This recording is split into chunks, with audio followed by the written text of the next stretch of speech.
بڑی دلدوز حدیث ہے اور میں چاہتا ہوں کہ آپ اسے ذہن میں رکھیں۔ حضور نے فرمایا یوشک ان یاتی علی الناس زمان، اندیشہ ہے کہ لوگوں پر یعنی میری امت پر ایک زمانہ ایسا بھی آ جائے گا،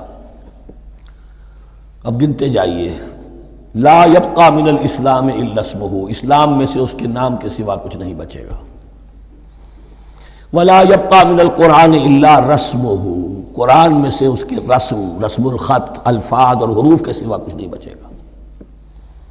اسی کی اللہ تعالیٰ نے ضمانت دی ہے، یہ محفوظ رہے گا رسم عثمانی۔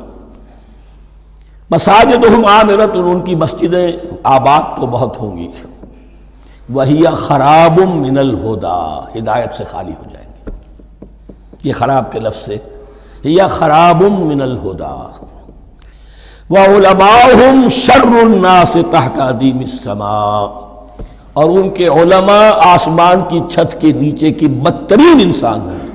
من عندہم تخرج الفتنۃ وفیہم تعود، فتنہ انہی کے اندر سے برآمد ہوگا، انہی میں گھس جائے گا، یعنی ان کا کام فتنہ انگیزی، مخالفت، جنگ و جدال، بھڑکانا، اپنے اپنے فرقے کے لوگوں کے جذبات کو بھڑکاتے رہنا اور مسلمانوں کے اندر اختلافات کو ہوا دینا، یہی ان کا کام رہ جائے گا۔ آج جن کو ہم علماء کہتے ہیں، ان کی عظیم اکثریت اس کیفیت سے دوچار ہو چکی ہے۔